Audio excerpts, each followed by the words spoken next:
So we'll jump right in with some initial information, and we're going to let Kelly start with the budget impact. Good evening, everyone. Oh, I'm jumping right in. Thank you all. Talking to the mic, please. Thank you all for being here. I may just have to take it out. Let's see if I can make that work. All right. One of the things that, before I even start talking about some of the model proposals, I really wanted to stress, as we look at budget impacts, how important it is to note that the majority of our budget is staffing and benefits. So 80% of our budget is attributed to staffing and benefits. As we began the work for the review, we held to the guiding principles from the committee, one being to minimize the impacts to staff for retention and recruiting, and the second was to maintain a neutral budget and/or budget savings. And so as a result of that review, we were able to develop some estimated budget impacts for 3 models. And these are not the only models. These are the models that we came up with. They could be half of Model 1, half of Model 2, or a various accumulation of all 3. So as we looked at Model 1, it calculated an approximately 20% reduction in all of the areas that were impacted. And so really, essentially, that's primarily just trying to get to 20% of the budget in the areas that were impacted. That would align with the reduction of 1 day, so going from 5 to 4. Model 2 is calculated as with a lesser impact for staff. Administration met with their various support staff and teams to look at, I'm sorry, I'm going to set this over here because I think that might be what's making that echo, or my badge, I'm so sorry.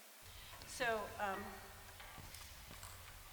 anyway, that meaningful work still that would allow for productivity to be maintained, but then that would lessen the impact to staff.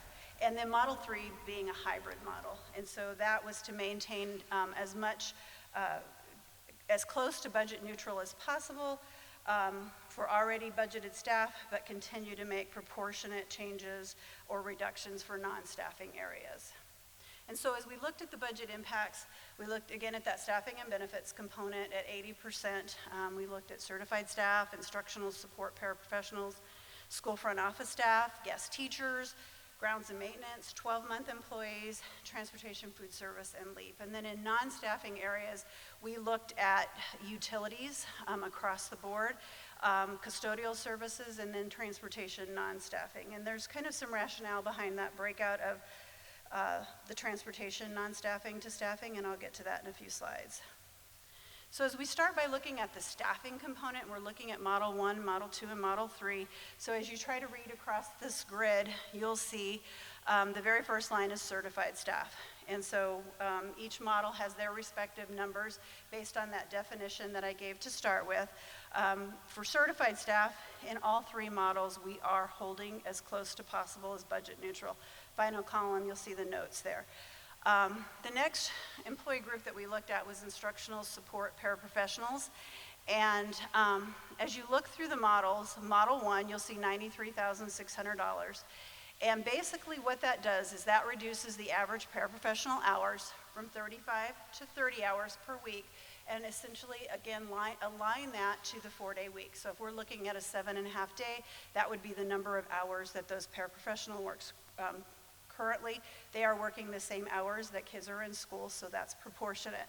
Model 2, however, is a little bit lesser savings at $40,000. It increases the daily hours to allow for before and after school extra duties and training. And it only has an impact of reducing from 35 to 33 hours per week. Model 3 is budget neutral, and essentially what that would do is the instructional support paraprofessionals would work the same day as the students, and their schedule would be modified to mirror either the teachers and or provide additional before and after school care. As you're looking at the front office staff, that includes your office managers, your school secretaries, and health professionals. In Model 1, it reduces all but the office managers from 40 hours per week to 33 hours per week, and that's a budget savings of $71,000. Model 2 and Model 3 are budget neutral, and that just essentially adjusts the hours to allow for the same as the teachers and administration for that. Guest teachers, you'll see there's the same amount of budget savings across the board on that. We estimated a 20% reduction in expense for sick and personal leave, but 100% reduction in leave taken for professional development. And the last two lines you'll see there are grounds and maintenance and 12-month staff, and essentially those will remain budget neutral. They'll be either on a 5 8-hour day schedule or a 4 days 10-hour a day schedule. So overall, no impact. You might note that there are no transportation support or leave, and we have some additional information coming up on those in some later slides. So looking at the non-staffing areas for purchase service, we looked at utilities. Overall, the cost savings is the same across the board in any of the three models. And that's because those are not necessarily impacted by our staffing per se. Well, they are because there would be less staff, but mostly because those are items that would be reduced no matter what schedule we put our staff on, depending on if they're working on Friday or not. And as you see, the amount's the same again across the board. That's the equivalent to approximately 0.7 months of utility savings. We were looking at utilities. Our utilities overall run at about $1.1 million, and we looked at all the different areas that encompass that, from trash disposal to electricity to water, and we determined what we thought could be reduced based on this going from 5 to 4 days, and that's how we established the budget savings equivalent there. For custodial services, we have savings in Model 1, but not in Model 2 and 3. We are currently already on a modified cleaning schedule for custodial services. Model 1 would further reduce or modify that cleaning to reduce off for that 5th day. Model 2 and 3 is being maintained at budget neutral to allow for more frequent cleaning. Looking at the transportation program on its own, when we looked at staffing, Model 1, you can see there's a $327,000 savings. Model 2 and Model 3 are $63,000.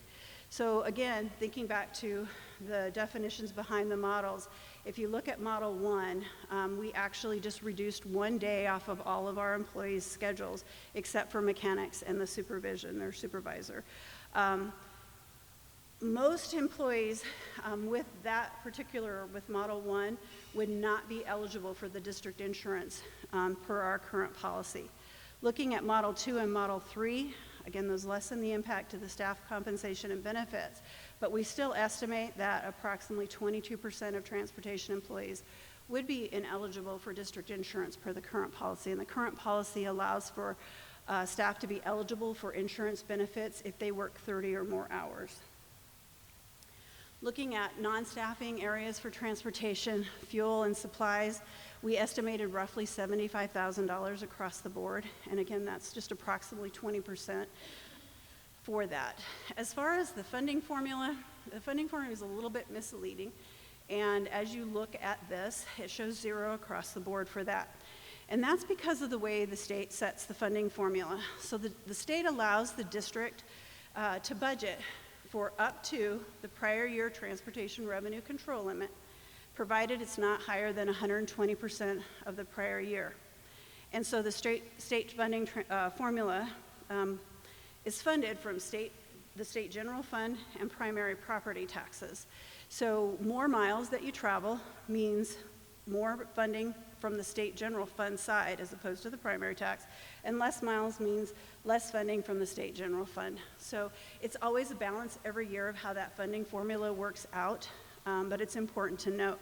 And then additionally, another important thing to note, at risk, with going from a 5 to a 4-day model and lessening those route miles is impacts from legislative changes. And so The last couple of years, there have been initiatives brought forth to legislation to make modifications to that transportation formula.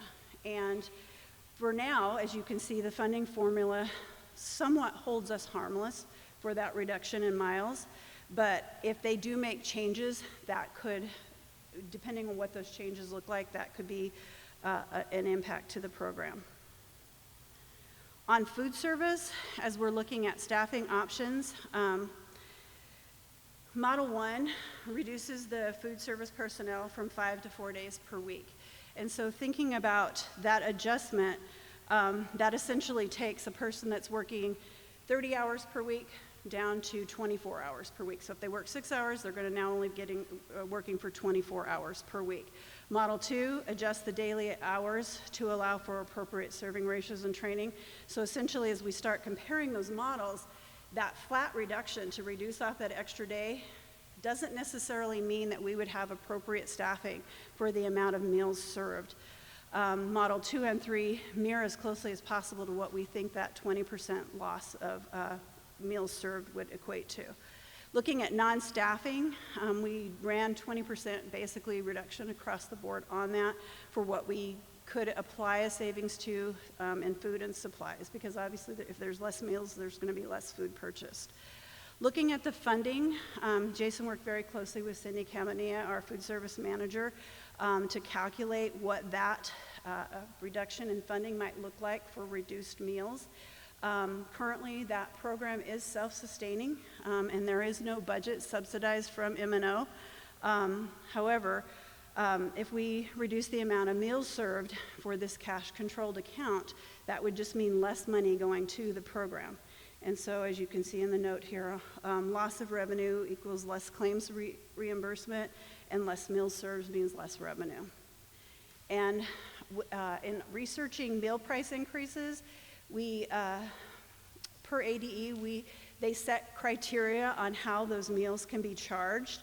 And right at this point where we are situated with our current meal prices, the maximum allowable increase per meal to help offset some of that cut would be 15 cents to breakfast and 15 cents to lunch.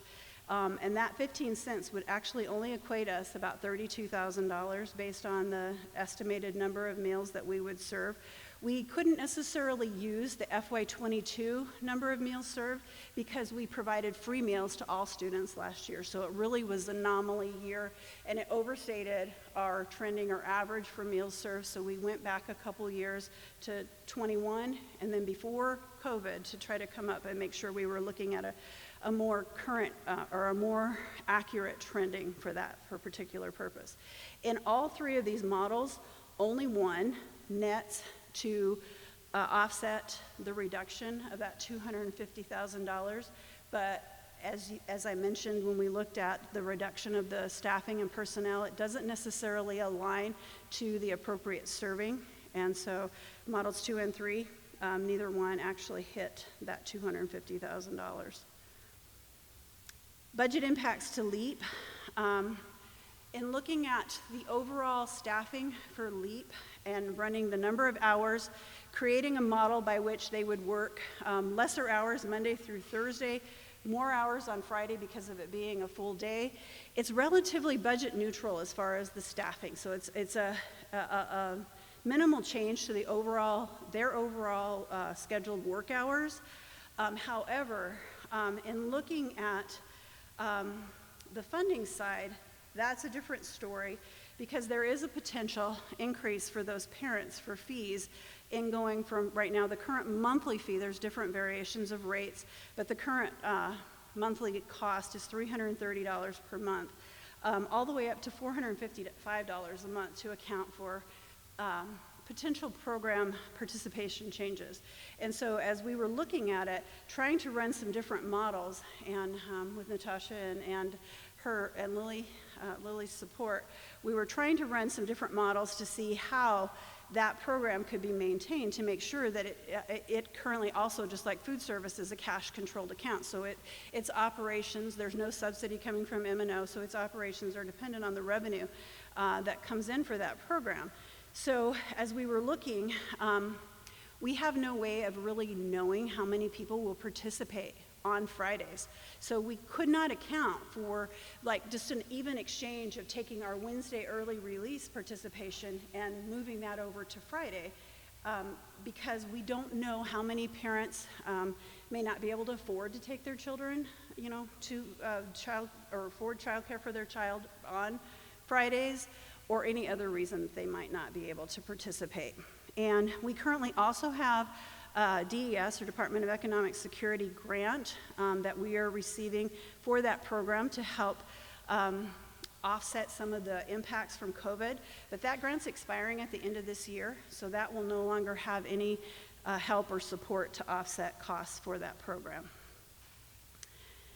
So in summary, as we were trying to run, just looking at the areas that we could see some potential budget savings, and or again, following those guiding principles of budget neutral or lessen impacts to staff, you'll see we've got the salary and benefits across the top, and then we've got non-staffing areas.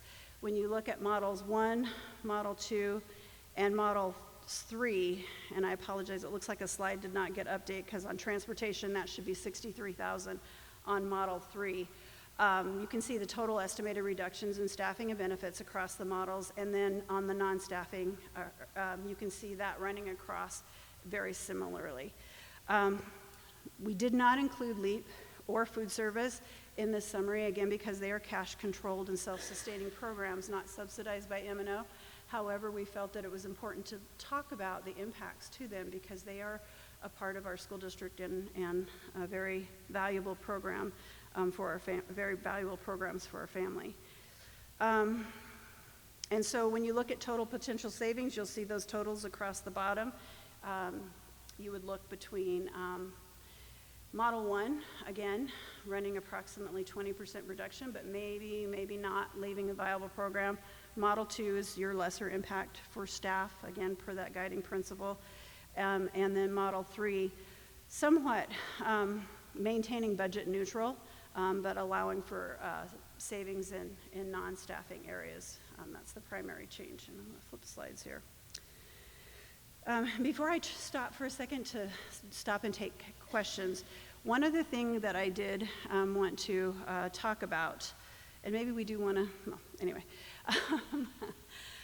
looking at maintenance and operations funding impacts. So one of the things that we had discussed and has been presented previously in some of the earlier committee meetings was what could be the potential impact if our families decide that a 4-day week is not what they feel is best for their family.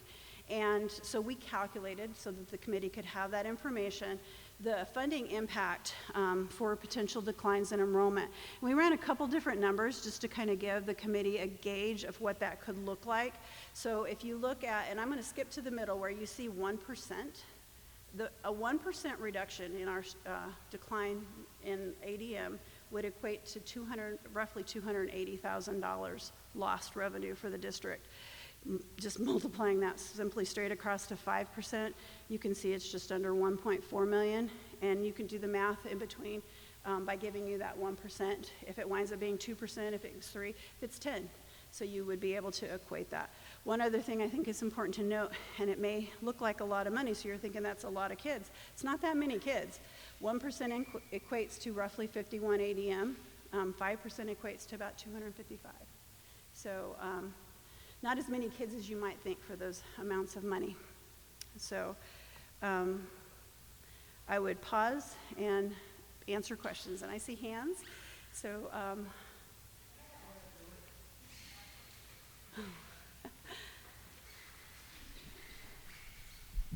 So my question on this last slide here is the M&O funding impact.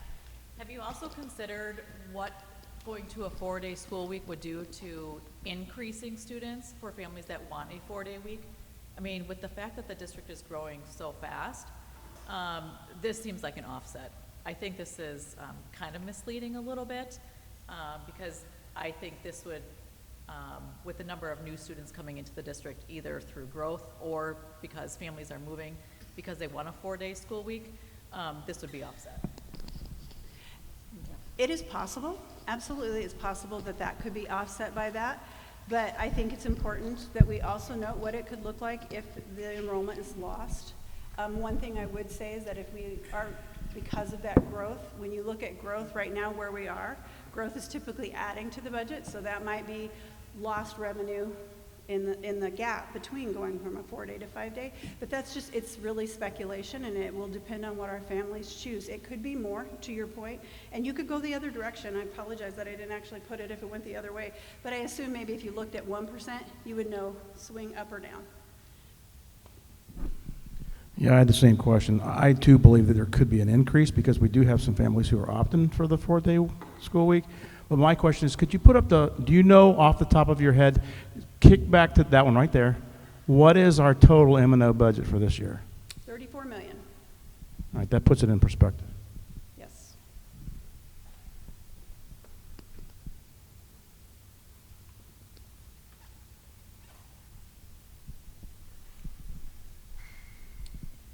I just had a question about guest teacher reduction. Was that because we are going to reduce the number of days that we give teachers to utilize, or is that just we're assuming they're not going to use as many? We looked at our costs based on 5 days. So running 5 days, we have a certain amount of expense for guest teachers, and we just really took a flat percentage reduction in that, going from 5 to 4 days. We would expect that we would not need any substitutes for that. Additionally, we do have some professional development leave or budget or an expense for teachers that actually take, or are doing professional development. So we hire guest teachers to come in to allow for that. And we would expect that because we are eliminating early release Wednesday and doing that majority of that professional development on those Fridays, that there would not be a need for that sub-budget. I would say with the exception of those that are attending conferences someplace else that's not Correct. offered by the district. Correct.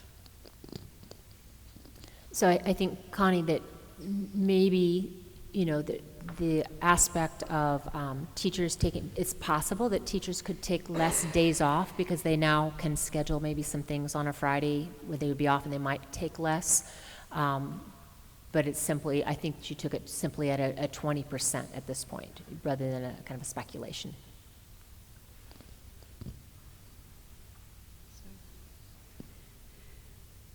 Any more questions? So before we go into this next section, let me stand up, I'm sorry. The committee, we said, if we were to come up with a guiding principle for this, of how, if we were going to err on one side or the other, we have two guiding principles that were kind of in conflict with one another when we say, can we try to do something that is cost neutral or saves the district money? So there's one way of looking at it. And then when you look at how we address some of the support staff pieces, if we save the district money, then we potentially are harming support staff and our ability to recruit and retain support staff. And when we weighed out those two things side by side, the committee or the group that was there that day said, between those two things, we would rather see the district do what they can to retain and be able to recruit support staff and try to leave it as harmless as possible.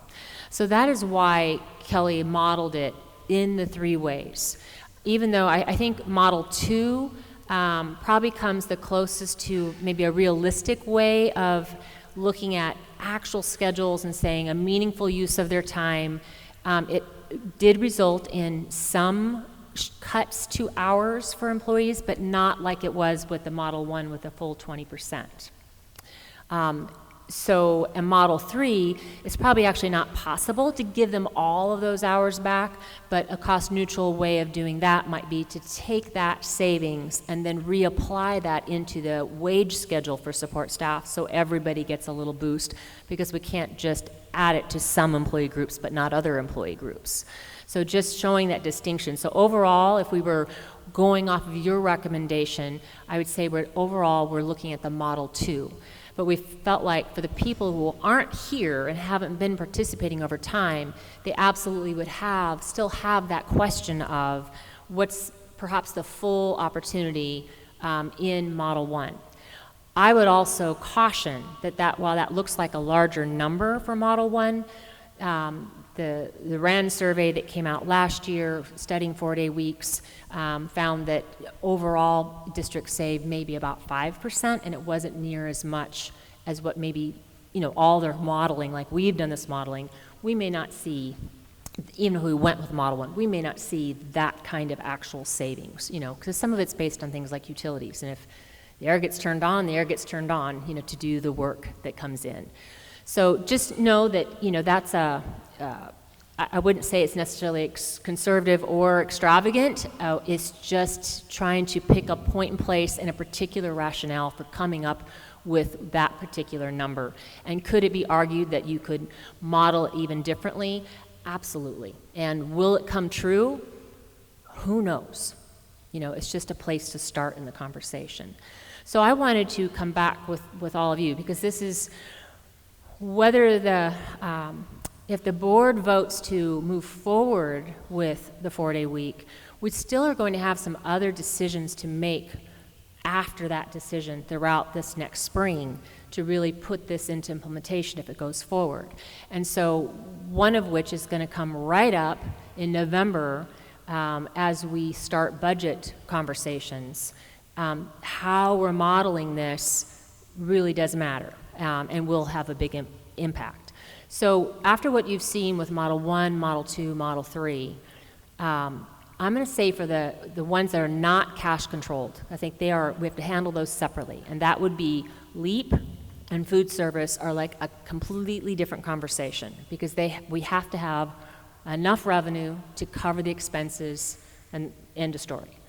The other ones have maintenance and operations budget associated with them, and we already have that money budgeted. So now's our choice of keep all of that money budgeted for those areas, mostly keep it or cut it to as leanly as you can at the full 20%, and that would be Model 1.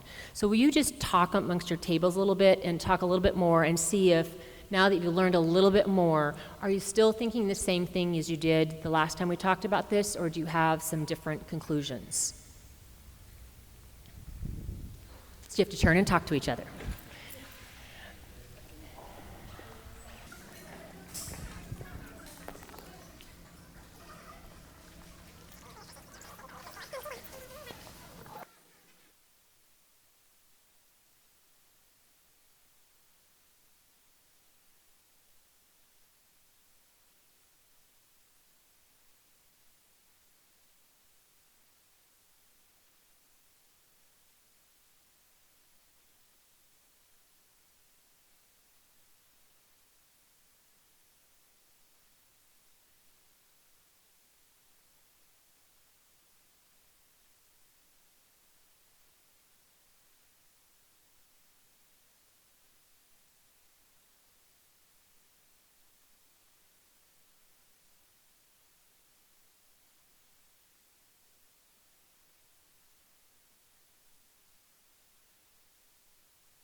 You're starting to get quieter, so let's, what's come up in your conversation? Are you still holding with the idea of Model 2, where you're taking some savings, but you're trying to maintain as many hours as possible, but maybe not all of them? I mean, that's really what Model 2 is. It's trying to maintain as many as you can, but it's not all of them. So there would be some harm, but maybe not as significant. Or now you've looked at the numbers and you're thinking we should be taking a stronger look at Model 1 or Model 3. For all employee groups or some employee groups? Yes, go ahead. So this doesn't go from the table, but I think Model 1, oh, sorry. So if, I think everyone knows here that I'm against the 4-day school week. But anyway, if you're going to do it, I think one of the biggest benefits is budget savings, so you should be as aggressive as possible with budget savings if you're going to go that route. Thank you.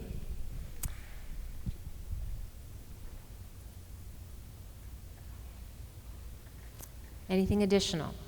Anything different than what you were sharing before?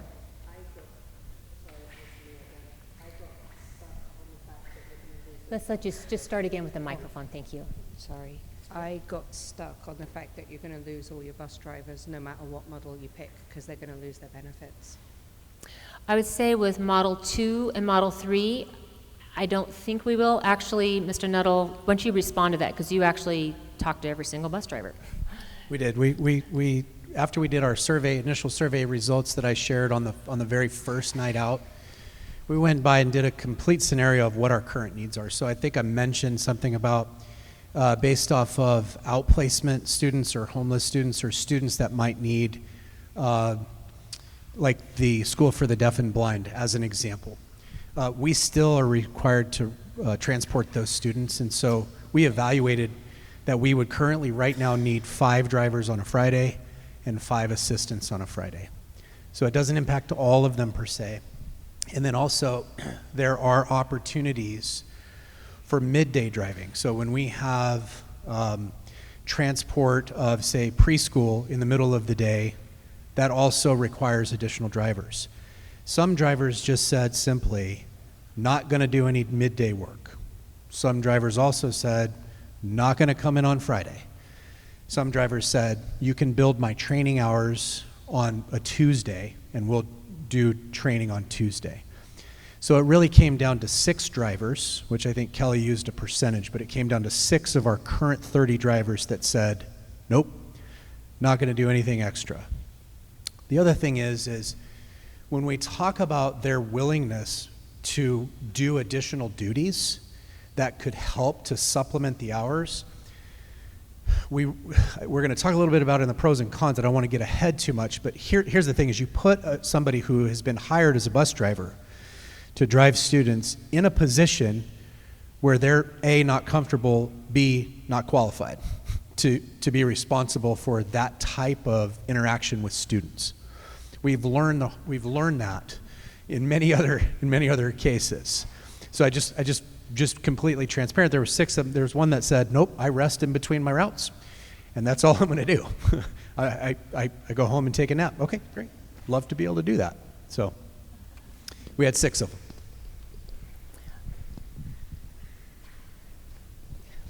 Apart from the transportation portion, and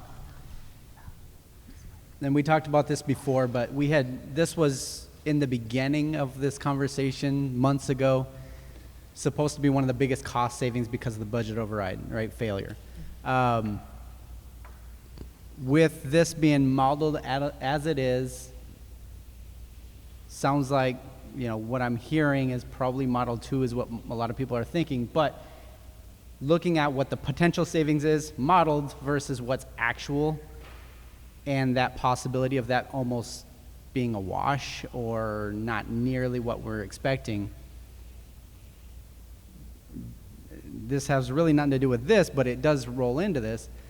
What's the district going to have to do when we still have to find money to cut, with those budget cuts? I think that's real fair. What I'm listening for really carefully is, what would you ideally want to do? It's a philosophical decision, it really is. It's save as much possible, be as good a steward as you possibly can with the dollars, right? And the other one is preserve the programs or the services so they can be consistent and reliable for families and kids, and also protect the ability of the district to recruit and retain employees so those programs can be stable and viable. 2 different things. And it doesn't mean that you can't do a mixture of 2 and perhaps get a win-win situation, so don't want to pose it as if there's just one answer or the other. But overall, I'm just listening for are you leaning one way more so than the other? And 2 is, it's not quite a middle ground when you look at the numbers of 700-something thousand and 200-something thousand and then 100. There's not much difference between 1 and 2 from a money standpoint. So just listening for that. So one stood up and said, go for the savings of the money. Is anybody else thinking that we should really be erring more on the savings of the money? Okay. Did you want to comment, Julie, or just saying yes? Okay. So I would say that's good to know and good to hear from you and on that. I would also say that if the override doesn't pass and we're looking at all of the things, I personally think that this comes back as a budget interest. Here's a budget interest, but it's going to have to be weighed out against many other things that are going on in the district to prioritize that potential budget savings, that cut, if you will, compared to other potential budget cuts, and they all have to go back on the table again, would be how I would approach it. But I still want to hear from you all as a group of, let's say we're not in that position.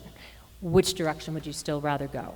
Does that make sense? So let's jump ahead to start to look at some pros and cons for these three models. And what I'm, tried to summarize, what Kelly was telling me about these things, and then summarize anything else that came out in our pros and cons in other meetings, and try to put some things up there for those pros and cons. But this is what I need from you is to confirm or to change what's on these slides for all of these different pros and cons. It's kind of tedious for us to go through all those, but it's really important to me that we're setting out to the community. This essentially is boiling down all of our work into some key pros and cons, and I don't want to miss anything, and I don't want to misrepresent anything. Sorry, and just want to, so what you said earlier was what I've gotten previous. This is such a huge decision for us as a community, as staff, as the board, and it shouldn't be taken lightly that, if we're doing this for cost savings, but yet we're dependent on whether the override passes or fails this coming election, this almost seems like this ought to be a whole separate issue, not necessarily about cost savings, even though, yes, if we can get some out of there, that's great, but this is really more about what's our district going to do long-term, because we can't flip-flop this. This would be nightmare to do that. So it's really got to be based on what's best for the district, and in my opinion, cost savings aside. I mean, if we can get some, great, but it's really what's best for the district to hold on to teachers, to make the quality of the education better, and that's kind of what I see. So when we started the work, we said that with the impetus for starting this conversation came out of a budget conversation. And then what we heard in the initial surveys, again, not near enough widespread, but the initial surveys showed that yes, let's say people, 75% of them wanted it. If we were going to get a budget save, you've got kind of the idea in there. They've got flexibility if we were able to model it where these drivers, for example, don't work any additional hours, but these workers do, and we still stay within the budget, and we can kind of meet the needs of what the employees are wanting as much as we can. That does give a little more flexibility. So maybe it's even broader than that. Allows flexibility for the employees. You can keep the exposure to work, but it's also just flexibility and choice of hours. Go ahead, Holly. With that, I actually have had kind of an opposite experience here where any of my positions that are less than full-time are the positions that I still have open that I've been unable to fill. Okay. So are you saying a con with, I guess it would have to be with either number 2 and number 1 and number 2 is that for less than full-time, if it's fewer hours, it's more challenging. So that may be up there already. If there's a risk of reducing support staff hours could make recruitment difficult. So I think it's up there already. Is that okay? Is that what you're thinking? Okay. Anything else new on this one? Dr. Schuff, if I could just explain something. The employee availability is critical as well. So in an example where we would ask employees to augment their hours similar to what you'd see in Model 2 and Model 3. Some of them said, listen, I work the hours I work because my kids go to school during the same hours that I work. And so I can't do anything extra outside of that, which is why I have the schedule I have, which talks a little bit to Holly's point. So when we're looking at availability of employees, some have said, I'm not going to come in for extra cleaning or extra duties that would be related to my job on Friday because I don't have anybody to watch my kids. So I just wanted to explain that is a potential con in terms of the ability to augment in Model 2 and 3. All right. So we did add something here, and what you're seeing, what's up there, show me on this one. Do you think we've got this right, and can live with it, or there's still something we need to work through? Okay. All right, Model 3.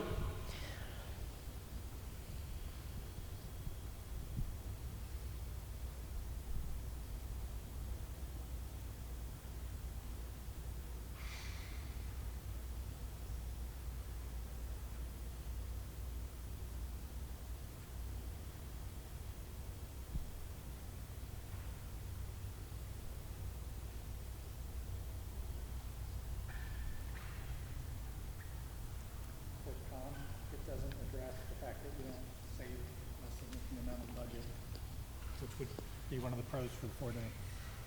All right, so he just said to add a con, even if you know what, you can just write cons at the bottom of pros, and we'll just use some of that space there so the type doesn't get too small, and we'll play with formatting later. Let me see if I can get it right. Con is it doesn't provide additional savings, cost savings. Yeah. Okay. No cost savings, okay.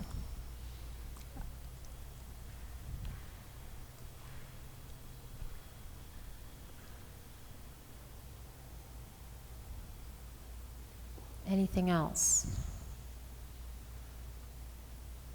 Told you this is like the tedious part of all of our work to get it right. Okay. Can you support this set of pros and cons? Julie? Yes? What do you say over here? Okay. All right. All right. Now, Natasha, we'll work on academic learning and social skills. So to tell you some of the other categories, there's one on certified, more certified. I put those out of order. I was going to start with academic learning because I always think of that one as coming first. But we just talked about those budget pieces. So that's why we did those in that order. So now looking at academic learning and social skills.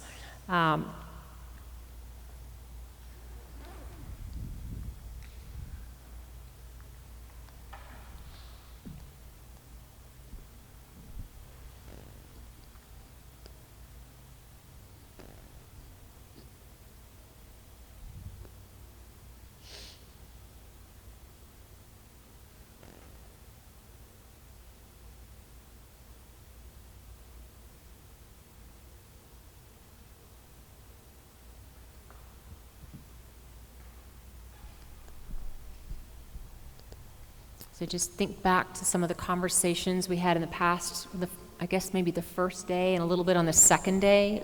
Do we get all those big ideas? So for con, I think there's a lack of research and studies. Each of the studies that we read, every one of them said this needs to be studied further. This isn't a conclusion, and each of them said.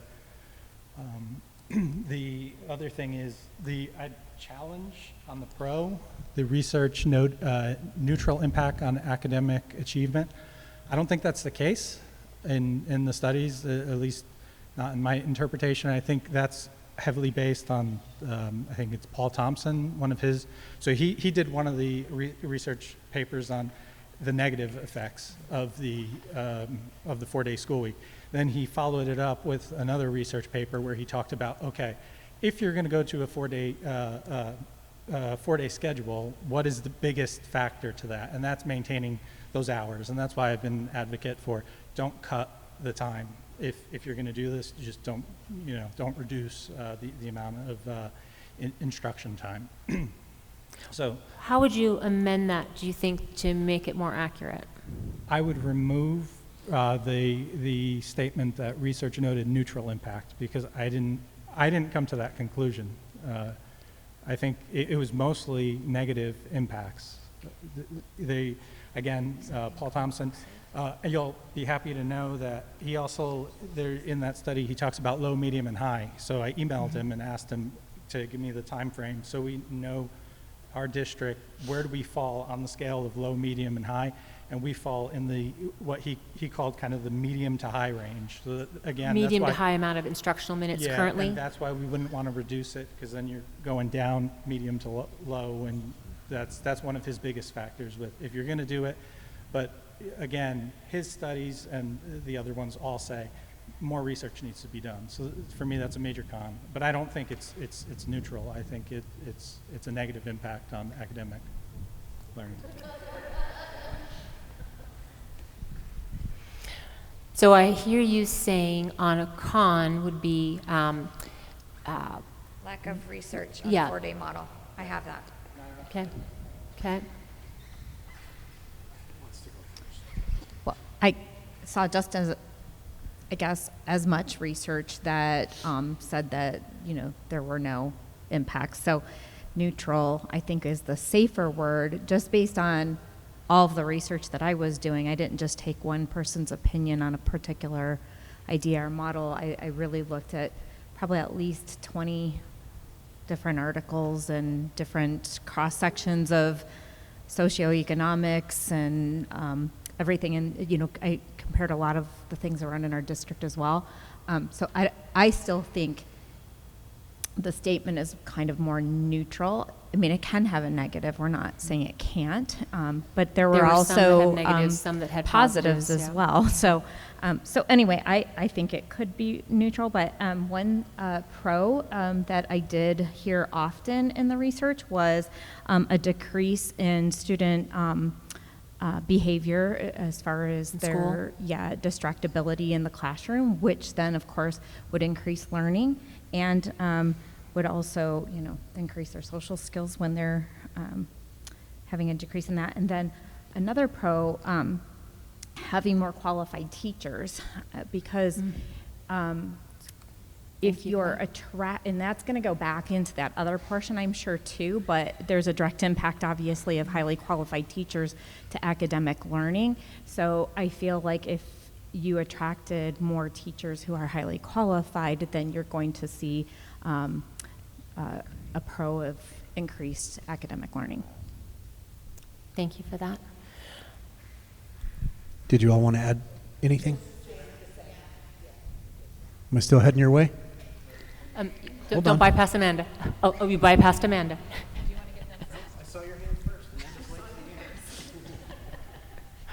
Another pro, and this is something that I've talked about many times with you, Dr. Schaaf, is that there is evidence and there is studies that show that having a 4-day school week, so you have 3 days consecutively off, that students are less sick during those 4 days that they're in school, because when they are sick, they have an extra day to recover. There was a study done at the University of Wisconsin that shows this, and so I think that's another pro.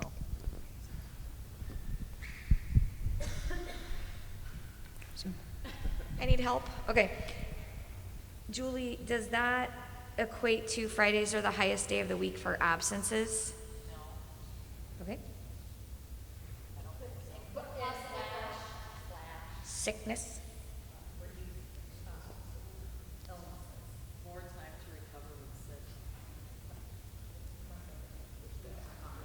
For staff and kids, less exposed to germs. Amanda? I was just wondering about just our special education service minutes and just how difficult it's been for us with limited staffing to meet all the IEP minutes and the push-in time and all of that. And just I see that as a con, that it would reduce the available time for service minutes for SPED. Ms. Camp, can you respond to that for what you studied and what we shared with one of the committee's meetings? Yes, so it's actually taking their number of minutes and then dividing it by the number of days in the month. So it really is not an impact. So it becomes proportional is what I think she's saying. Yeah, I think you have to be careful with just research in general. I mean, Finland has one of the best education systems in the world, and their scores say so. They don't even go to school for 4 hours a day, but their teachers work a longer day. Are you proposing a pro or a con?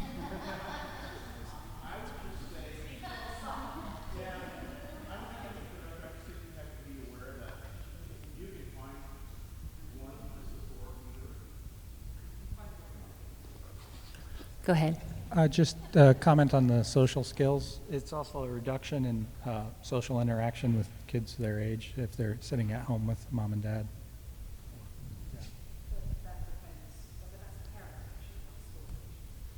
I didn't hear you.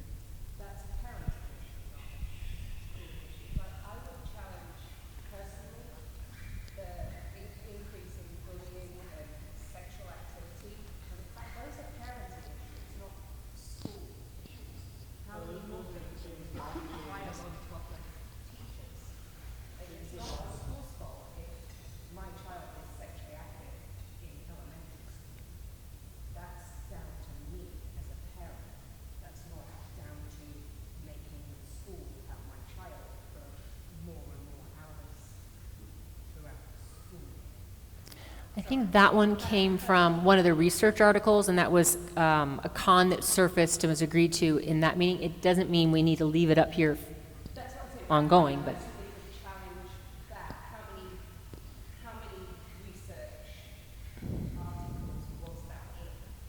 Got it.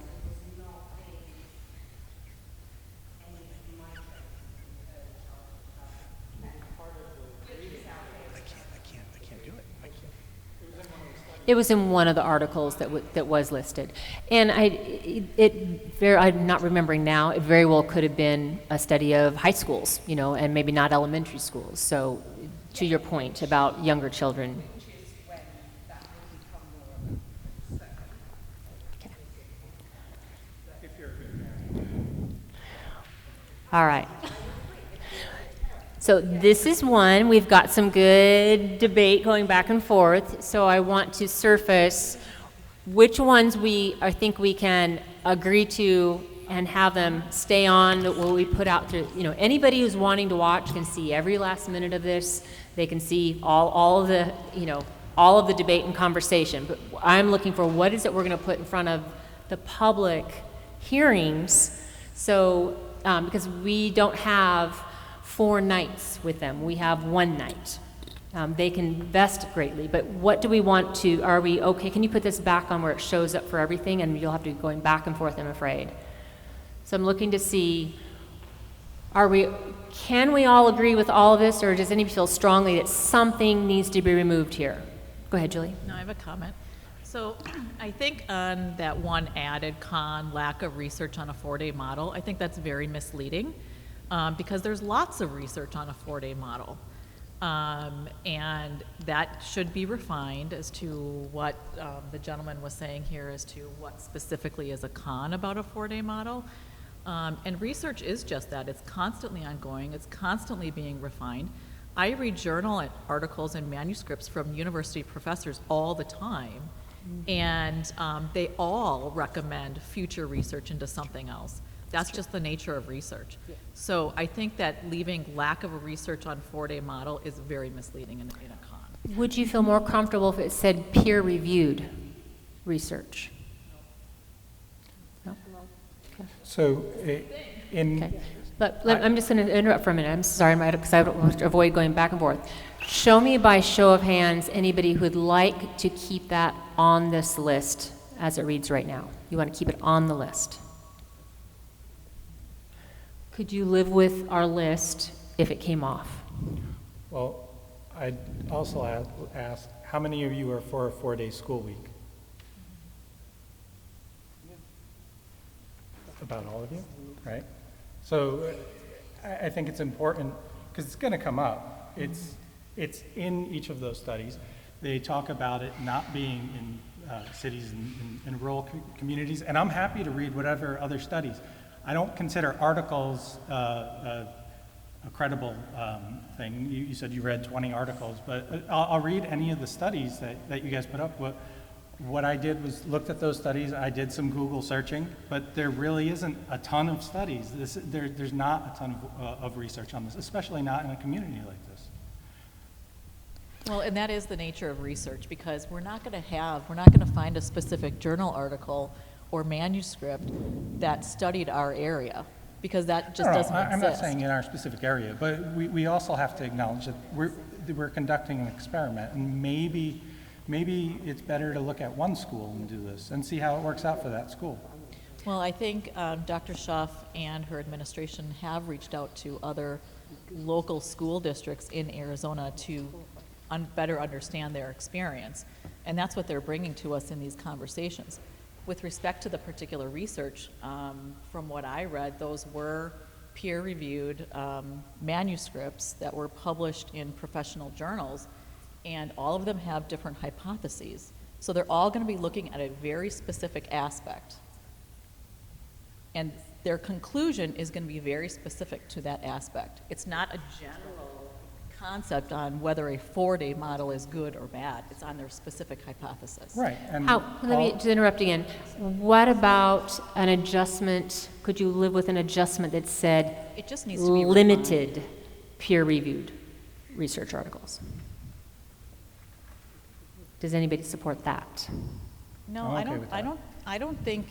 I don't think that there is a limited research on 4-day models, because you presented us with all kinds of articles and peer-reviewed journals regarding a 4-day model. So there is plenty of evidence and research out there. So I think when you say lack of, it's very misleading. I was just saying soften it by saying perhaps limited. do we want to define what plenty is? You want to define what? What plenty is?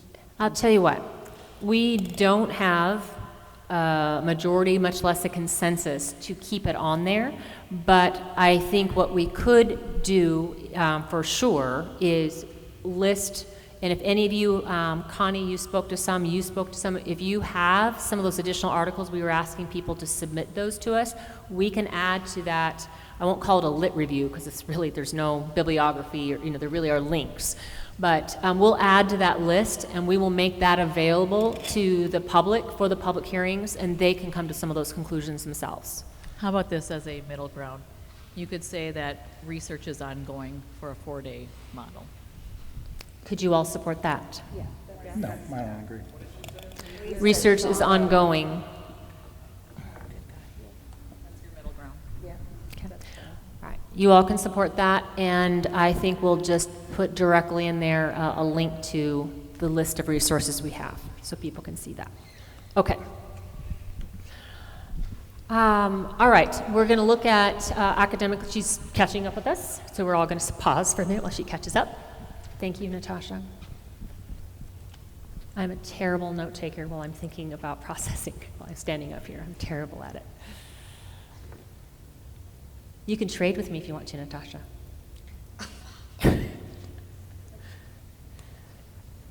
All right. Now some certified staff pros and cons. So think broadly, not just teachers. So any of our other certified staff, we are loosely calling even our related services and special ed, occupational therapists, physical therapists, counselors, behavior interventionists, some of those other kinds of positions. But overall, we're kind of thinking that these might be the pros and cons. So if you see any you'd like to add, change, delete, condense, combine, rinse, repeat.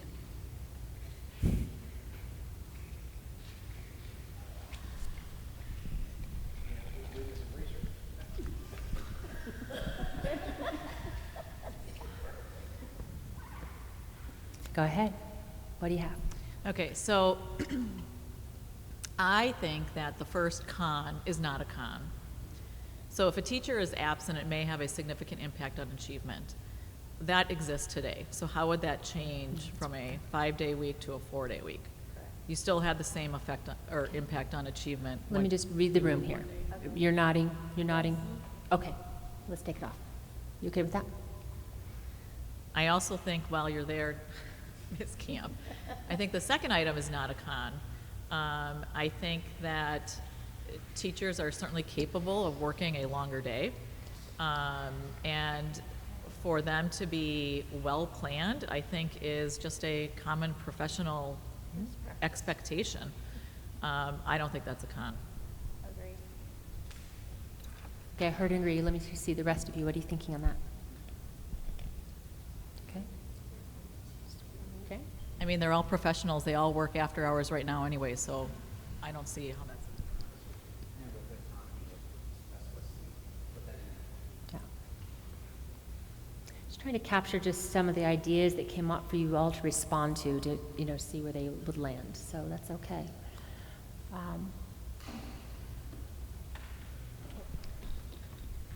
I also think for a pro for mental health for certified staff, having an extra day is helpful to refresh. I don't know, maybe the Mental teachers- health day to refresh. Okay. Maybe the teachers in the room can elaborate if it's helpful.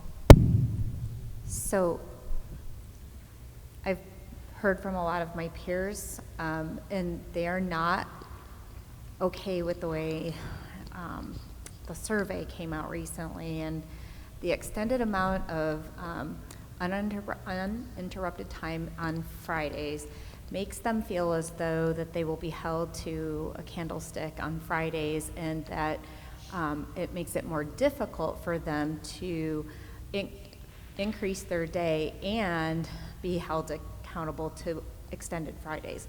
So I'm struggling with how to say or look at that, and the fact that, I mean, I'm sure you're going to get this back in your research from your survey, but I'm just saying it out loud because we're here and we're looking at the pros, that they don't find that it's a pro that they get to plan all day on Friday, because that's not necessarily a mental health day, as you're talking about, Julie. So now it might save them some sanity because now they have 2 days off instead of 1, but that should be their choice in some of that, so that if they need some time to feel refreshed and they need to take a mental health 3 days, they take it. But So let me just add to what you're saying there. So agreeing, I just was meeting with a group of teachers today that came up, and I was able to clarify that. So there's a lot of information in all of this that you all talked about that doesn't show up in the survey. We started out with the survey putting way too much information, explanatory information in, and looked at it, oh gosh, people are not going to even answer these questions. So that's why in all staff news, a longer explanation of all this, before people took a survey, providing information to parents and staff to see this information. But we all know it still comes down to what do they understand in that moment. But I was able, when I clarified for them that the Fridays that are fully off are teacher time to make whatever decision they are going to make. We all know that they work extra hours, so I think that will come out with better understanding, that there isn't an expectation for doing some work during a certain time. If they did it on Saturday, they did it on Sunday. They stayed late on Tuesday night and got it done. It's still flexible professional time, and that's the time that's completely unstructured for them. So you having that understanding, because that's what you all said, and how we can communicate again, more afterwards, particularly when we start to really nail down what will professional development time be like when we start to talk with teachers if this moves forward. Think about it as a standpoint of what do you think are the true benefits, maybe not just what people understand it to be at this moment. What are the true benefits? What are the true pros? What are the true cons that you would want people to know? So with that, Connie, would you be making an adjustment So when it says autonomy for teachers, increase in flexible days to choose what to work on and when, and maybe it's, I mean, you want to say 2 Fridays per month, but at the same time, it's really complete flexibility 7 days a week to do, you know, to do their work. So I don't know how to make that more clear. Can I get clarification on what connected, I'm sorry, does anybody else have a comment? I just want to make sure we cleaned up what she thought was a stumbling point. Could we just say, could we just say more uninterrupted time? Maybe extended is the word that is making me Okay. think that teachers, you know, Sure. because it sounds like you're going to make us work more, extending more hours. Got it. Maybe it's just, maybe the word flexible, uninterrupted time, maybe even. Is it it's just extended, uninterrupted time? Opportunity for uninterrupted planning on Fridays? Yeah, I like that one, opportunity. That's a better way to say that, because I know at our school, we had the discussion of teachers like this because now it's not, okay, you have 30 minutes in between here. Oh, I have to go pick my kids up. Okay, and we come back here. I have 30 minutes here. I have to go pick them up. Whereas Right. now, you can really focus on, I'm doing this in my PLC, I'm planning this, instead of worrying about going from A to B to C and not getting full stuff done in one sitting. You can't put your head into it if you know you got to leave, walk out the door in 5 Correct. minutes. Yes. Sometimes if we're using the way it's worked, that definitely looks better. Yeah, I agree. I agree with that. Okay, are we closer? One more. I have 2 more. 2 more. One more person. So on the con side, what does connected professional development mean in that context? Because I'm not a teacher. I don't know what that means. Erica, you want to speak to it? Right now, we have 1 day a month. You have to have a microphone, sorry. I'll stand up. Right now, we have 1 day a month set aside for district initiative PD. And then on the site days, they continue that journey with professional development connected to the initiatives. So it's not just a one and done PD, it's gradually building and they keep coming back to it. The concern is there may not be opportunity for that unless teachers were pulled after school. Let's be honest, they won't. I'm just going to be honest. Yeah. Walking through campus as an administrator, in light of what's going on, we need training. That's it. Period. End of story. We needed it before. We'll need it even more so on a 4-day work week. I'm just going to be honest with you. They're not ready to teach when they come out of any of the universities without our help. So, yeah, exactly. So I was just going to say, how will the public and the board understand what that means? Can you put it in layman's terms? Or layperson's terms? If you'll just add a note to restate that, we can work on some language to restate that where it's in layman's terms, as you said, something simplified. Okay, and then my second thing is, on the con side, 12 hours per year less PD time for teachers. So in my research, teachers are required to have 15 hours of PD time per year. Is that right? And That's recertification. Oh, these recertification is what you're speaking to. Recertification hours. so there's no number of hours per year by the state? Yeah, for recertification. So that's a minimum number that teachers would have to have in order to continue to be a teacher. Okay, so if we assume that teachers are required to have 15 hours per year for recertification, I'm assuming that's on an annual basis. So 15 hours for recertification are 15 hours of college credits, which is equivalent to 3 hours is like 45 hours of seat time. Am I getting this right? it's been a long time since I've been in graduate classes. So the hours and recertification do not equate essentially to our professional learning for the goals and the student needs that we have here, where we give targeted support to teachers for most effective strategies, time for them to collaborate, and develop the materials together of what they need to be able to bring their students to success. Okay, so do any of the offerings that the district provides for professional development count for those recertification hours? Yes, go ahead, Jason. What this is saying is this is, by comparison with what our current professional development offerings are, there's 12 less hours per year based off of going to a 4-day work week. All professional development has a certification process that goes towards teacher recertification. It's not about 15 hours per year. What they try and do is they try and keep people on pace, where over the course of a recertification 6-year period, they can meet the 180 hours. Does that make sense? So our teachers could get recert hours of 100 hours a year, as an example, and meet the recertification requirements within 2 years as opposed to 6, which is what is required by the state for us to re-up unless we pay for a 12-year recert. Okay.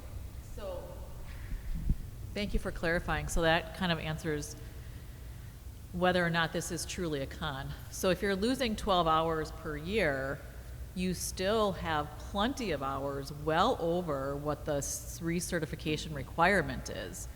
So I understand you're comparing from that you're losing 12 hours going from a 5-day week to a 4-day week, but what is really that impact? Is that really a con? I don't know, I'm not a teacher, maybe you guys can comment on that, but if you lose 12 hours a year, what impact does that have on you and your teaching abilities? I would say that what we call professional learning is much broader than what somebody would think of as a workshop or a class. I mean, that's the traditional standard. Or you take a conference, you take an online class. We build in that time of if they have, let's say they have seat time and they are learning new material, and that's the workshop time. But there's also the collaboration time where they may go back and build together the common formative assessment with the knowledge they learned of a better idea of what the rigor of that standard was, as an example, or targeting it to where the kids are at in their class and where they are building from what they know to where they want to take the kids next level up. Or they may be planning an integrated unit or a project that connects to that, and it applies what they just learned in that time period. So some of that, a great deal of our professional learning time should be that collaboration time for teachers to work together, applying what they're learning to get a better end result. And that is not the same as the minimal standard you need to be able to maintain your certification. It's about what training, collaboration, mutual support do we provide one another to meet teachers' needs so they can meet kids' needs. And that is something that can't happen when the teacher is in a classroom from 7:30 to 2:30 or within their 35-minute, 40-minute prep period when they just got back from taking the kids and they just lost 5 minutes of that time. So somehow that connected time they have to one another, time to what they're learning, that, putting a price tag on that of how valuable is it, I think we always have to be working on how do you make that even more valuable.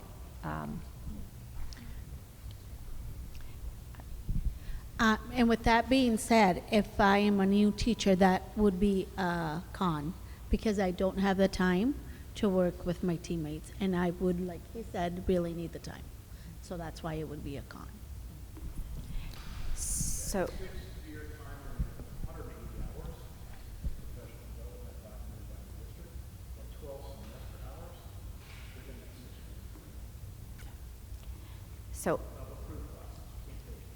I was just gonna piggyback on kind of both of those thoughts. So 12 hours less, yes, but more uninterrupted planning time, which I can tell you as a teacher, I can sit and collaborate all day long, but unless I can get in my head and think about my students in my room, I can't always get to everything that we need to do. So sometimes I just need that quiet, and I can appreciate that you might not, but I do. I need that quiet. And so for me, the pro of having the more time to, do things that I need to work on.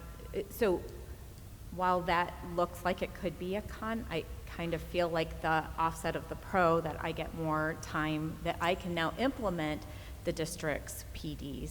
So they kind of can be coupled a little bit.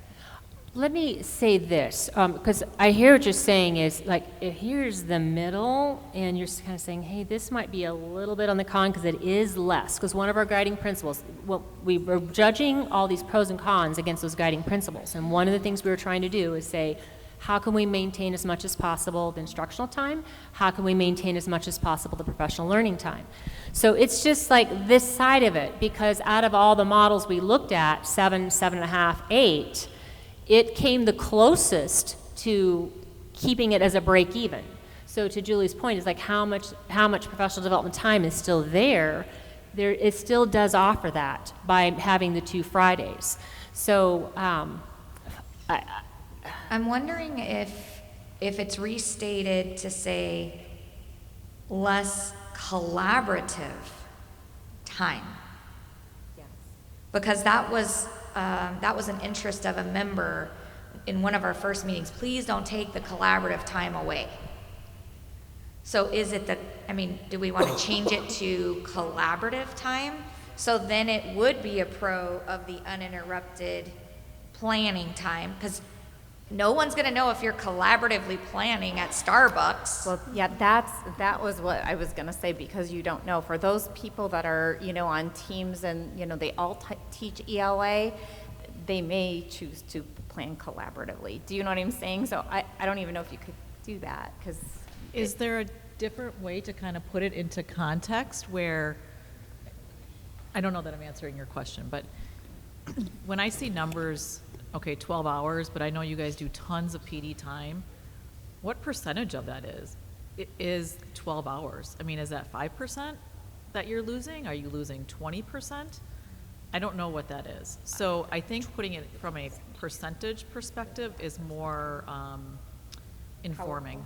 More informing? Informative. Okay, can you support that? The rest of you support that? Okay. Well, I think You had context for the 12 hours because you had that all the charts that went within all the calculations. They're not going to have that context unless they know how to put those things. I might be able to put some charts in there for context for them. So this is going to the But parents?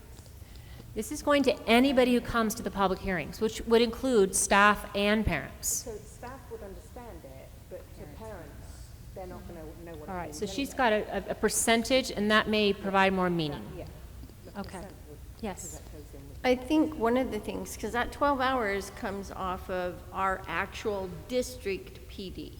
That's not a personal, right? No. That's, Does not to come off of the prep time or your time before, right. after school time. So I think that's the misunderstanding. It could be your That's like- site PD though, too. Right, right. So, but that's what it is, because, as you're saying, like, we're always doing PD. I had so many hours last year, it was ridiculous. So we're always doing professional development, but that comes off of, like, the 4-day week, that's gonna reduce our group, our district time together. Yes. So, Your and I structured think plan that's, time. yeah, and I think that's what people need to understand. It's not that you're gonna have teachers, and like Mr. Bogart said, we've got some new teachers, and holy moly, we really do need some PD. Could we also cut and paste that where it's a little bit more connected maybe to one of the other ones where you're getting this, because they're kind of two sides of the same coin, right? You've got less structured time and you've got, less structured time, but you have more unstructured time. They kind of they're offsetting each other. So maybe just move it mentally as people are comprehending it, they might be a little better. Can you support it like it is now? You have to show me. Mm-hmm. And knowing that we have to somehow find a better way to say connected PD. I don't have an answer for that right now. I'm not smart enough at this time of night. Sorry. Oh, okay. All right. Let's. Where are we at here? I have one more question. Sorry. Yes. When you present this to the public, are you going to put the full words professional development and not just PD? We Because- have to. Okay, just check. No, I'm just kidding. I might have to split it up on 2 slides so it'll be readable. So I was trying to keep it on one for you all to think with tonight, but if it all doesn't fit, it'll be And slide do you- for pros, slide for cons. Do you have to define the duration? Because that was the only other thought I had on the pros, the increased duration. Increased duration. To teach the content, longer duration to keep. Longer teaching. time. Could we be specific to what that amount of time is? Because I think for parents. Longer that may- school day? Yeah, because, we talked about increasing our school day by 30 minutes or 15 minutes or. 30 minutes longer each day to teach content? Whatever the exact definition of that was that we were Thanks choosing. for making us more precise. Yeah, Thank just you. more precise. Again, thank you for doing this. This is tedious stuff, but we have to think about it for other people who weren't here this whole time.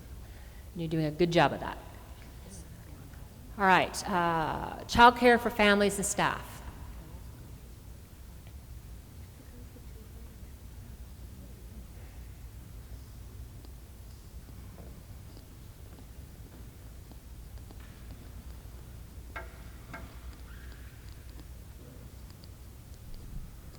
I'm going to make a comment on this that I might not be, I might be kicked out of the room, but.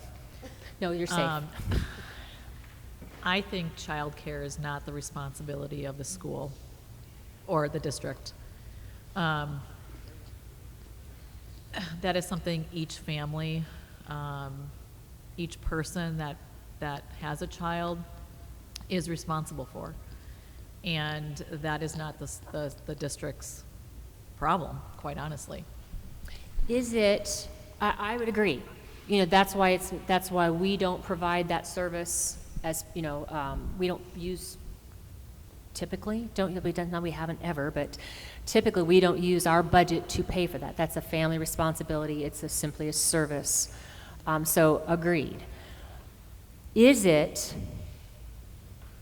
for parents and or teachers who are working, is this a factor in the decision-making to move to 4-day or not? And if it's a factor for decision-making, then I'd say we keep it here.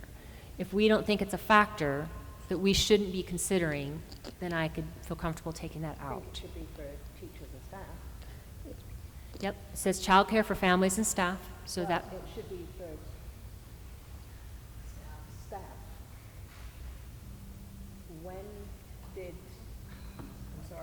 When did outside school childcare become the responsibility of the school? I mean, I know it kind of has become, but. not everywhere. Not everywhere, no. I mean, that's been my experience since I've been here in Arizona. But again, how much and when does it stop? I know it has to be because we are now discussing changing from a 5-day to a 4-day week, but I think we have to consider it for staff, but we can't consider it for the entire community. Because then you're going to have to start looking at, well, I start work at 6 a.m. I don't finish till 9 p.m. When does it stop? How the LEAP program would be modeled will depend on what the board votes to do. And then after that, the community who wants this program could say, look, I'd rather it cost less money. This is just too expensive. So let's narrow the hours of service. And we could model it and narrow the hours of service, bring down the costs, right? And then that's a situation with LEAP, because it's cash-controlled budgeting. The staff, the number of hours would be dependent on what the need is or how the program is modeled to make it essentially a break-even business model. So I think your point, it's not a responsibility. It is a service the district offers currently. The district will only be able to continue to offer the service as long as we can continue to break even. In this model, if it gets too expensive for parents and too many of them say, I'm not doing this, we won't be able to offer it, and then we won't be required to offer it. It would just go away. So we're looking at how can we model it with a 4-day model, keeping the hours relatively the same, but it still would have to be tweaked if it was, the 4-day was implemented based on, it's kind of like market demand, supply, you know, all the economics of it come into play of how to design it. So I think philosophically, I think I hear you both saying this isn't our responsibility, but I also saw a lot of heads nod that recognizing that the decision that we made will have some consideration to what parents think about their concern about their ability for their children on Fridays. You're still going to get a 50-50 split. Yeah. I mean, All right, so we have some more to get through, and I we're have time's one limited. pro to add to that, and that could be family co-op opportunities, because one of the studies that I read in Cartwright found that they didn't even need this child care system anymore because there were so many parents that were home and willing to take in some extra kids that needed some supervision. So I think that's like opportunity for family co-op situations would help. They also partner directly with the YMCA. Correct. Free. And Boys and Girls Club. And Boys and Girls Club. I would say we also heard from them that their parents preferred a full day off versus an early release each week because, so thank you for remembering that part of our conversation, because it was easier to drop them off at somebody's house in the morning in their jammies without having to be worried about all their schoolwork and then nobody had to come pick them up midday or leave work early. So, what are you saying there, Tasha? Family co-op I was going to say opportunities, or- it promotes alternative childcare opportunities in the local communities.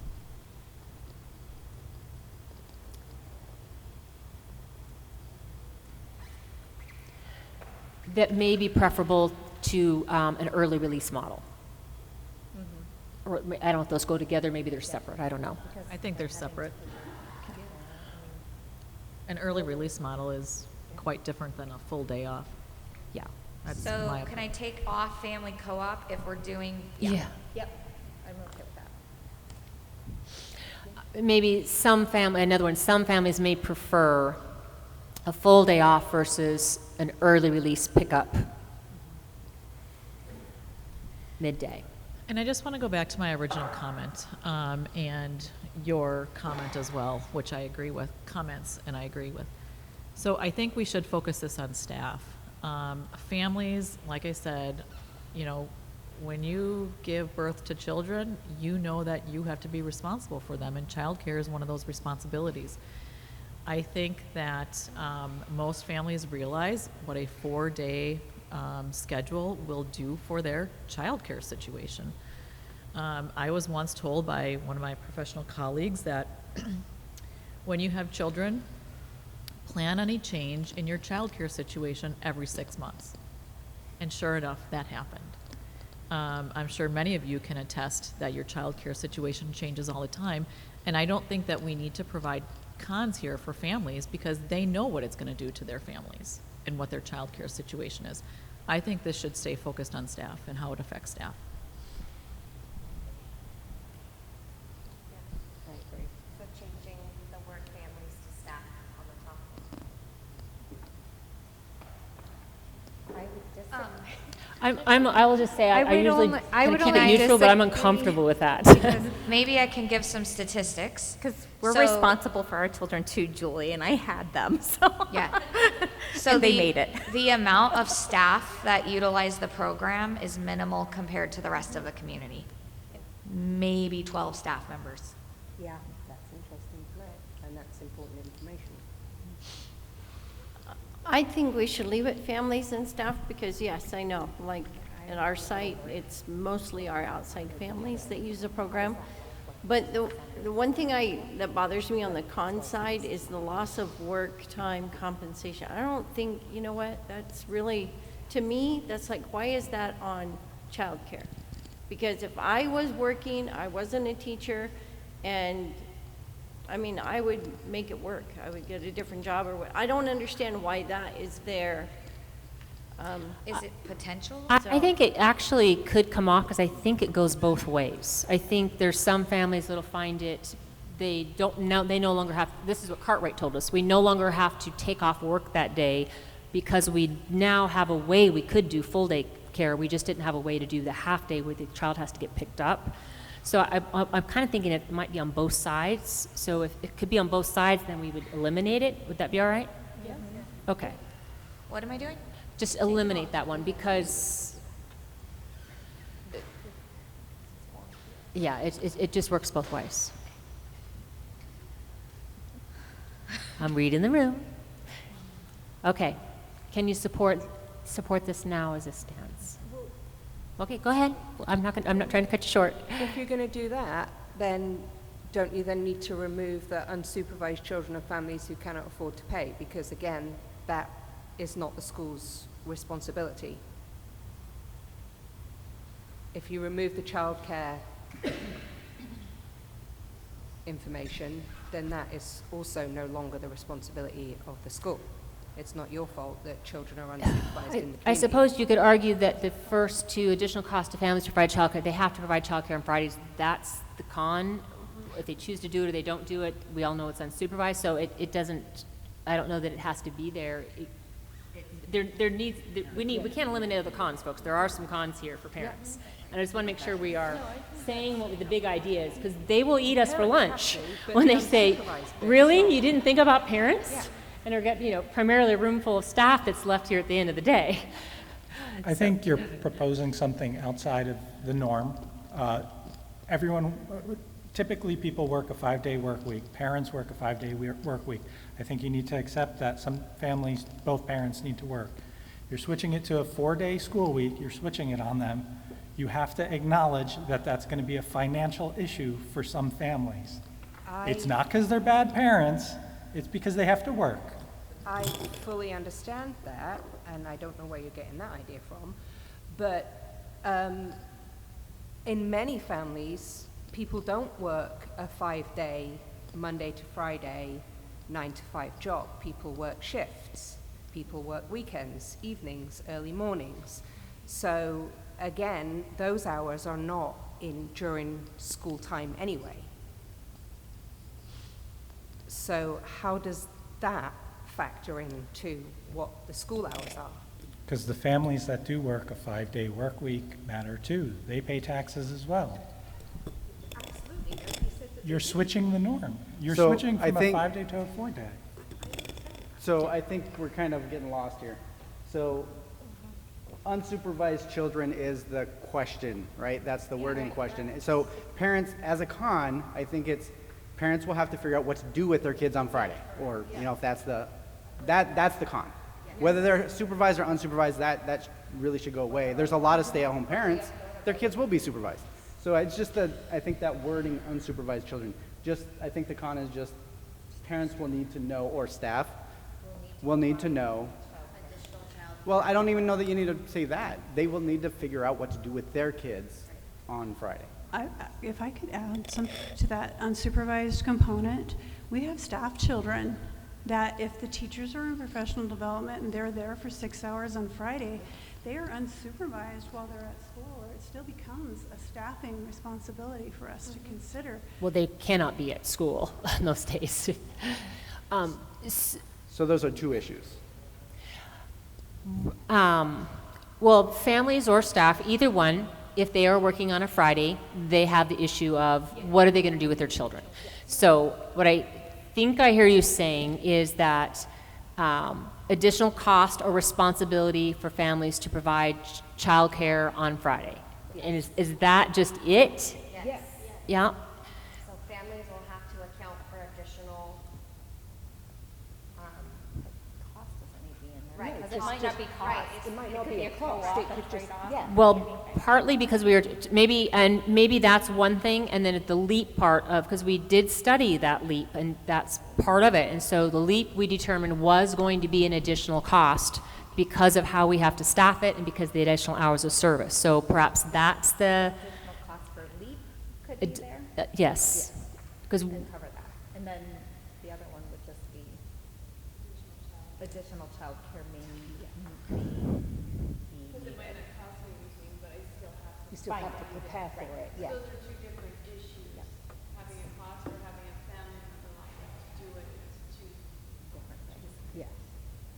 Or it may just be adjusting your working hours between you and All right, so additional cost for LEAP, and then changed or additional childcare needed on Fridays, and just leave it at that. Yeah. You want to take that out? It's covered by that? All right, I'll try that. What is this one? Additional cost for LEAP. Additional responsibilities for families to provide childcare on Friday. Is that it? And then get rid of the unsupervised. And you Get take rid of out this? that one? Yes. And it is true that we aren't likely going to be able to put all children in LEAP on Fridays if they wanted to. They're going to be limited, those are limited options there. Yes. Okay, because we need to be clear about that. They need to know there'll be limited options. Okay. You happy with that? Okay, all right. I quit. I'm just kidding. Food service, we struggle to find any on food service, on the pro side. I mean, reality is we're cutting 20% of the revenue. To make up for that, we could, we think we literally would be probably cutting 20% of the staffing costs that to offset it, but because of that, it had other negative aspects. Those are just what we determined after talking with our food service provider. Could maybe just one of the pros, and it's really maybe a little bit of a stretch, would be it's one less day that they have to clean the cafeteria for custodians, maintenance. It's still there. They do it. It's just part of the day's work, so that already got taken out with the 20%. That was a good try. That was a very good try. I got a pro. Kids will actually like eating the food on Friday. Okay, that is not nice. All right, let's move on. We got 12 minutes. Okay, I need glasses. All right, so when looking to try to put out the survey, recognizing that we couldn't put all the information into the survey for them to read and comprehend. So we waited to push some more information out in the parent newsletter, our all staff news, just getting all this published so people had more time to just absorb it if they were going to choose to. We all know that, people choose to not. So we did get out the surveys. It went out yesterday. Typically what happens when we push out surveys is we get this big onslaught of people, and then it goes way down. And then we send out a reminder, and we'll get a bunch more. We are keeping the survey open through parent-teacher conferences. Our staff, our teachers, are going to have Chromebooks with the, talk to Liberty. I think Liberty today said they're going to use a QR code that goes right to the link, so while parents are waiting to go in or as they come back out, each of our teachers will ask parents, have you filled out the survey?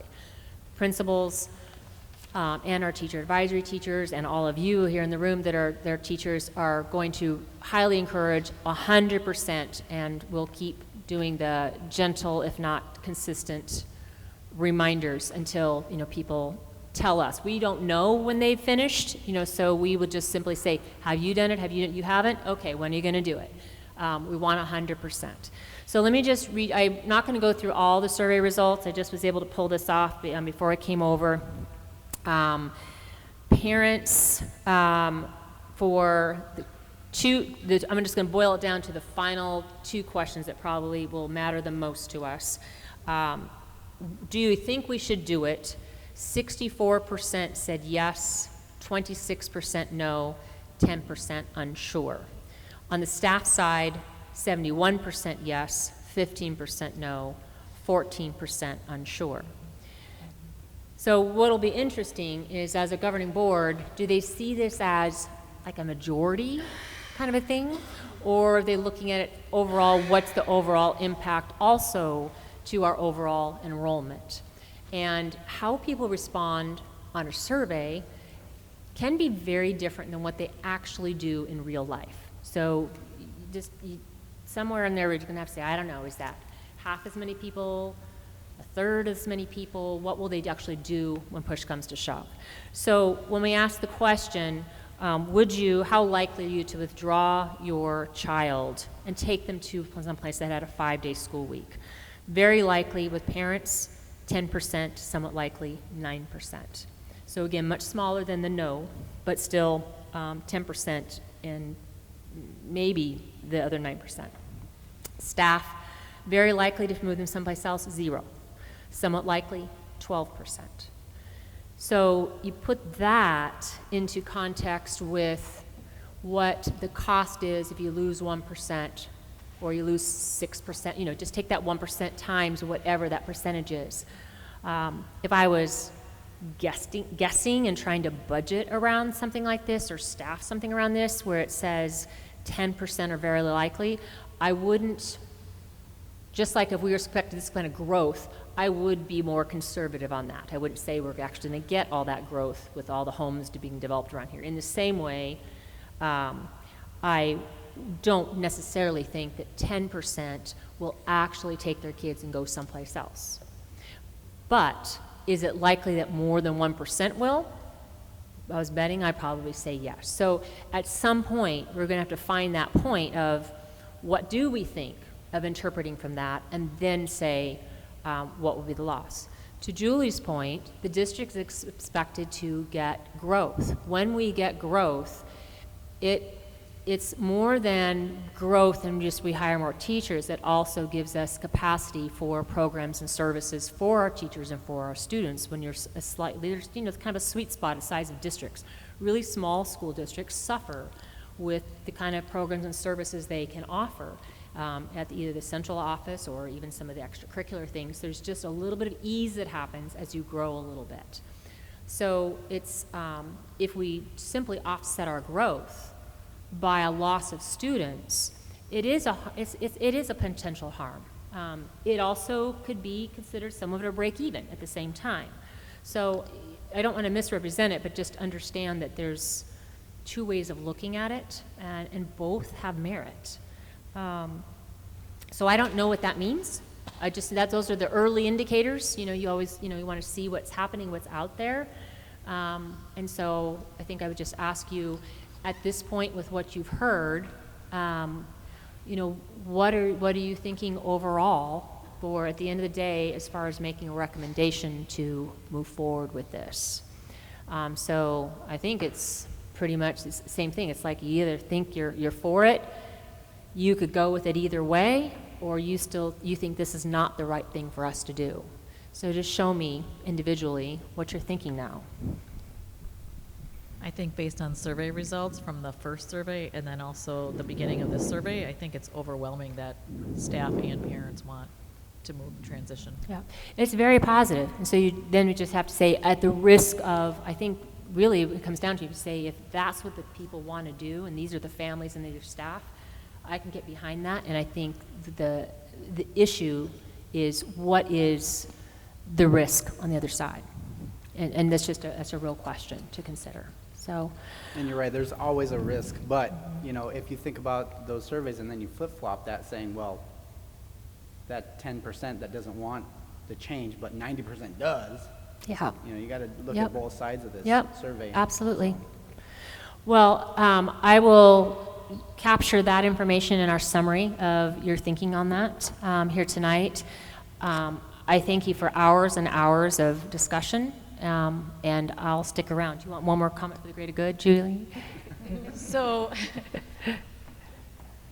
I just have a question about the October 4th, 5th, and 6th public hearings.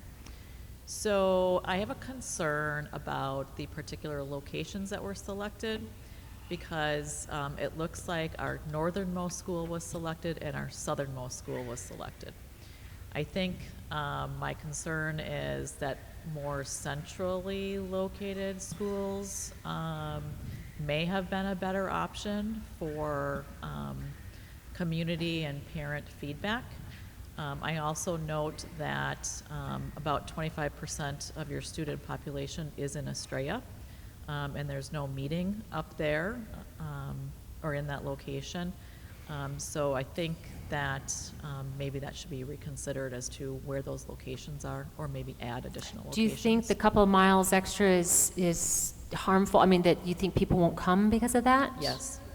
Yes, because it's not at their local school. Okay. Blue Horizons and Rainbow. And then there's one virtual. And one virtual. The one virtual will not technically be a public hearing, but it'll still be a public meeting, and we'll do the same thing. It's just difficult to manage it in the same way. I know, but my point is that when you don't have a meeting at your kid's school, parents don't care, they're not gonna go. Yeah.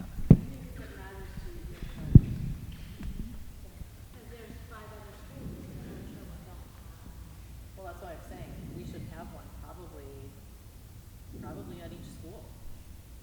I know it seems like a lot, but if you want 100% participation, you should offer it to 100% of the schools. Thoughts? You're a Strayer and West Star parent, so you're most vocal. If you don't have a meeting up there, there's going to be a lot of complaints. Okay. Earlier, there was a statement from a couple people who said they had studies that showed positive results. Could you guys maybe email those so we can read through them and get the information? Yeah. I just want to say, personally, I've come from a 4-day week. I don't want a 4-day week, but as a result of the surveys, I will support it because I want to support the teachers, and if they want a 4-day week, I want good teachers in the district. So I'll check with our governing board, see if they're wanting to add another one or potentially change one. You know, I know that there was interest to have, you know, to make sure that we had them in both parts of the district, you know, so I think that was a consideration, and trying to make them, you know, somewhat central between the east and the west side. You know, we've got Las Brisas on one side and we've got Freedom on the other, and then here you've got, you know, two that are close together in Rainbow Valley. So I don't know, but I'll check. I don't mind checking. For goodness sakes, I've done a zillion meetings. I can certainly do one more. So. So happy to for do the so. virtual session, will parents be able to speak? They will. I think we'll have to post some of the questions.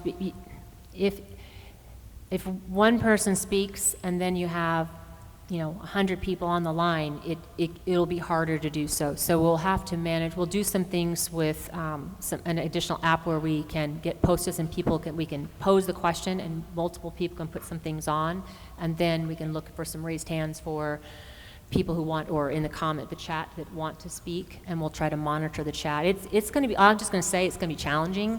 I'm doing it because, you know, there were people who wanted to participate in this, but felt like they just really couldn't with getting their kids ready for bed and making dinner and all that. They just couldn't do that, and they wanted to they were really wishing for a virtual opportunity. So just trying to honor them and give them away, but it won't be the same experience as an in-person experience. You know, online school is not the same experience as in person. So we're going to manage it the best we can and get as many people to participate in ways to, but I don't know that it'll be like this. I mean, we've got 15 people in the room. You guys can have a conversation. That's not going to be the same thing in that session. I'm a little, you know, edgy about it because, like, how can we make sure it goes well and plan for that? You got to go home to families. I'll stick around. Thank you again very, very much. I hope to see you at the public hearing so you can add additional comment and explanation to some of these things.